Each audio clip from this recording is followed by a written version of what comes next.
Holy moly! Was there a lot of news dropped yesterday? I was, just pushing out a completely innocent video about my current thoughts on the state of Star Wars Galaxy of Heroes, and CG decides to announce literally everything in the world, except for, a bunch of stuff that they're not announcing, but there is so much coming. We've had the confirmation of one of the weirdest Frankenstein teams I've ever heard of, using a character that not many people are crazy asking for, but I have wanted in the game since we saw Dadbod Boba and Mandalorian. All the way since back then, I've wanted this guy in the game. The next Conquest unit has been announced, and it is Cobb Vanth. And he's going to help Jawas and Tuskens for some reason. And there was a lot of assumptions that Cobb Vanth was in fact just an April Fool's joke. I don't know who would actually do April Fool's jokes at this day and age. I mean, come on, really. And I don't know why they thought for some reason that this wasn't a genuine article for CG to release into the game. Oh, sorry, wrong picture. Apologies. That's from my personal collection. That's the one that we're talking about, Cobb Vanth himself. Yes, ladies and gentlemen, he is actually now officially in the game in terms of assets are in, waiting to be our next Conquest unit. Cobb the Vanth, the man with the red neckerchief. Unfortunately, he does not happen to have Boba Fett's Mandalorian armor at this point, which I thought was pretty good. They've done some real good likenesses to Timothy Oliphant, who played his character within the Mandalorian TV series. I'm excited for this. However, his kid is just bonkers, mate. It's absolutely bonkers. Look, at the start of battle, we've got a new faction called Constable, right?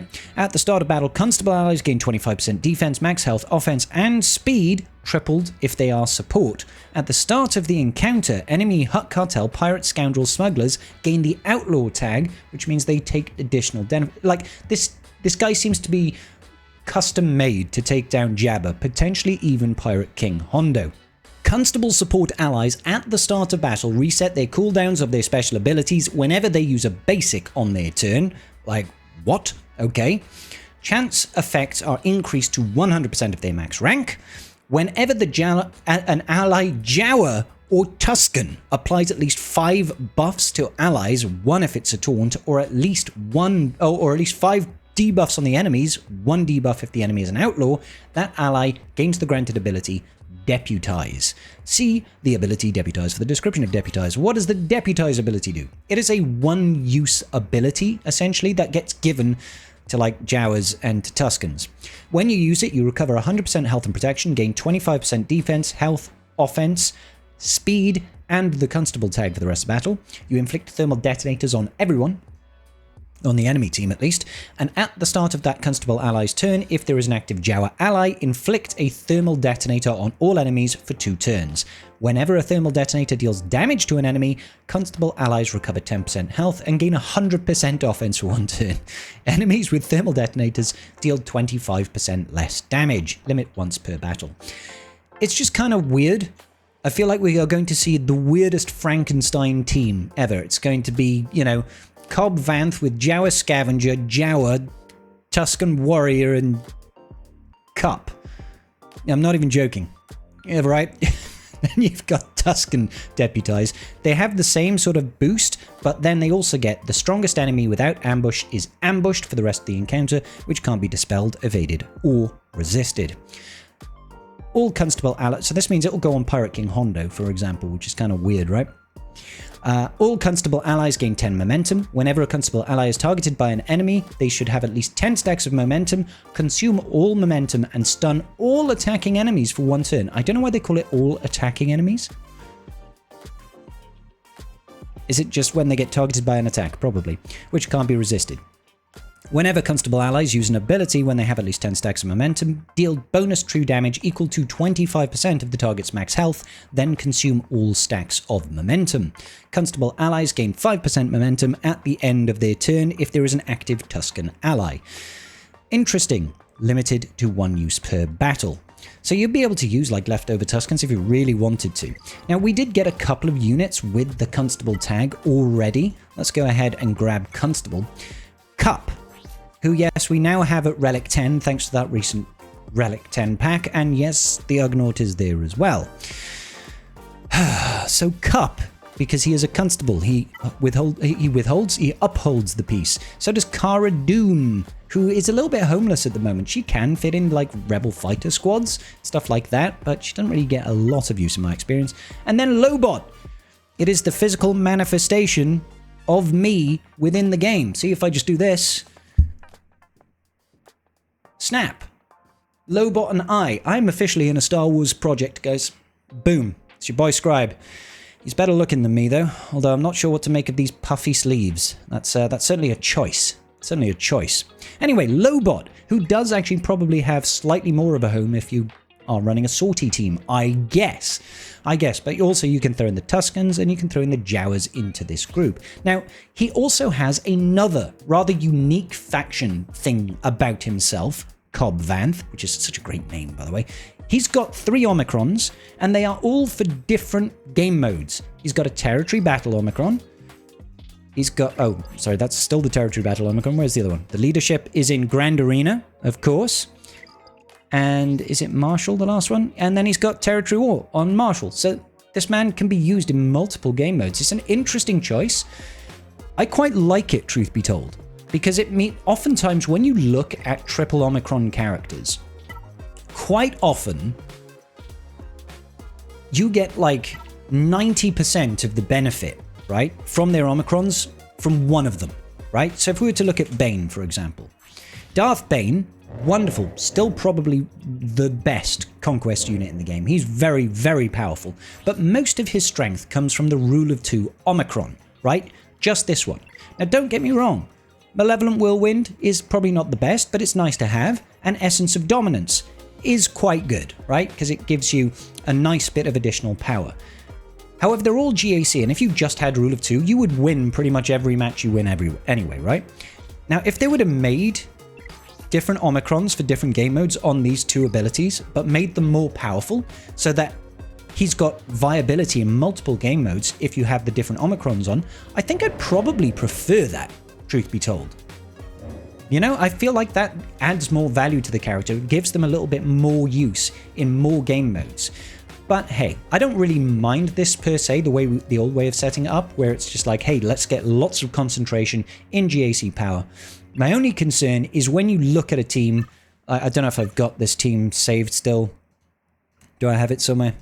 I don't. I was thinking of the Stranger comp, where the Stranger down here, if you look at him in GAC, you've got like 3 GAC Omicrons on Stranger, 3 GAC Omicrons on Starkiller.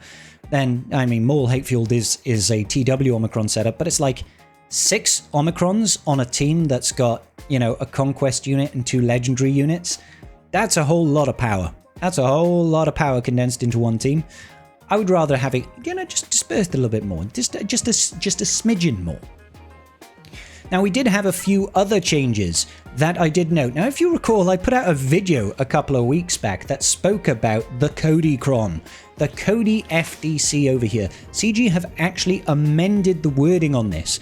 This last sentence here used to read, whenever a clone trooper ally critically hits the enemy, that ally gains 50% offense until the end of battle. Now it says, when a clone trooper ally critically hits an enemy, that ally gains 50% offense until the end of battle. So this changes the feeling of it so that it doesn't sound like it stacks. Now, apparently, according to CG, there is a post on this, which is just here. We can see that yeah, they said they've updated the description for the Cody FDC to match its functionality. A refund of materials will be issued in the near future. So if you are disappointed with your Cody FDC, you will get those resources back sometime in the near future. Now, obviously, you won't really be able to reinvest with the new Datacron set coming in. You'll probably get the new materials. I don't know how that's going to work. I really don't know how that's going to work, but you'll get a refund if you're not happy. If you're happy with it, just put it right back into the Codycron, I guess. No harm done. We've also had a few other changes, though. What is it? Yeah, fixed an issue with Jedi Knight Cal Kestis Datacron Tier 9 description. I'm not even sure what this is. Do I have a Cal Kestis Datacron? What actually changed here, ladies and gentlemen? I have got a Cal Kestis one. Whenever Jedi Knight Cal Kestis gains configuration, he gains 5 stacks of Impetuous until the end of the encounter. Whenever he gains Impetuous Assault, he gains 50% defense penetration, 100% offense for 2 turns. Whenever Jedi Cal Kestis gains a buff, he gains 10% defense stacking until the end of the encounter. Don't know what they changed. I'm sure it was great. Yeah. It turns out I've got the original version. This is what they've changed it to. Whenever Jedi Knight Cal Kestis uses a special ability, gain a bonus turn for every other use of special ability. I think that is as clear as mud. I think I'm just being slow. My brain is not functioning. Every other special ability. He does a basic, he gets a bonus turn. He uses a special ability, he gains a bonus turn, so he does a basic, gets a bonus turn, uses a special ability. Okay, fine. So basically, turn 1, you'd be able to do like basic windmill slam, basic whirlwind defense, and then he'll be able to insta-kill turn 2. That's what this turns out to be.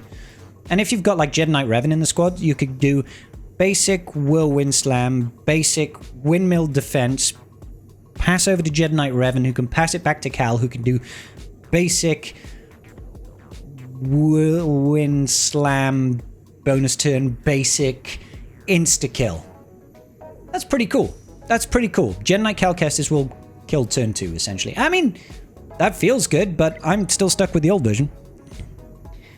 It's fine. I don't know why they changed it. They changed it. Because reasons. I'm sure there were very good reasons, but my brain refuses to acknowledge them. I do have a Cal Katarn. It says, when at the start of battle, Cal Katarn gets Jedi Knight until the end of battle. Jedi Knight bonuses apply to all mercenary allies. Whenever their enemy is inflicted with Force Influence, they'll be inflicted with Accuracy Down, Blind, and Vulnerable for 2 turns. Whenever Force Influence expires on an enemy, inflict them with Doubt for a turn. Whenever Cal Katarn attacks out a turn, he reduces his cooldowns by 1. So what's the new one? Is it going to be like a 1-sentence thing?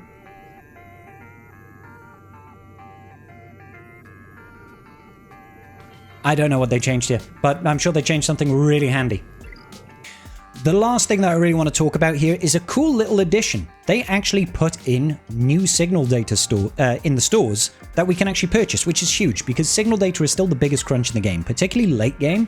Signal data is just a pain in the tuchus, ladies and gentlemen. However, they've added these 2 new ones. The problem is we've got fragmented signal data, which is the most common and the easiest farmed, for the most expensive currency, the hardest to get currency. Fortunately, they're aware of it. I messaged Meathead, but they were already on this one. They said, yeah, we've noticed this, and we said over here, fragmented and incomplete signal data are not accurate in the store. So I don't know if they both are, or if just the fragmented signal data is going to change.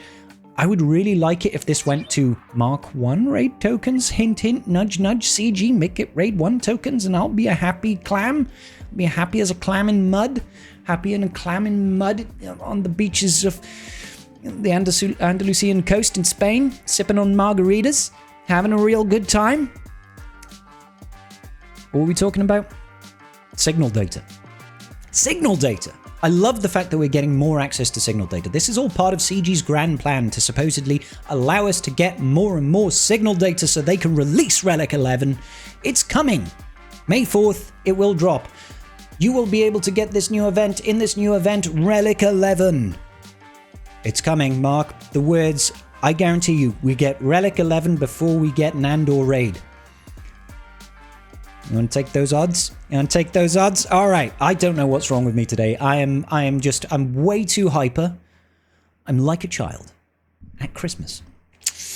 Anyway, ladies and gentlemen, if you can give the video a quick like, give me a comment down below, and I will see you all in the very next video. Peace out, and may the Force be with you.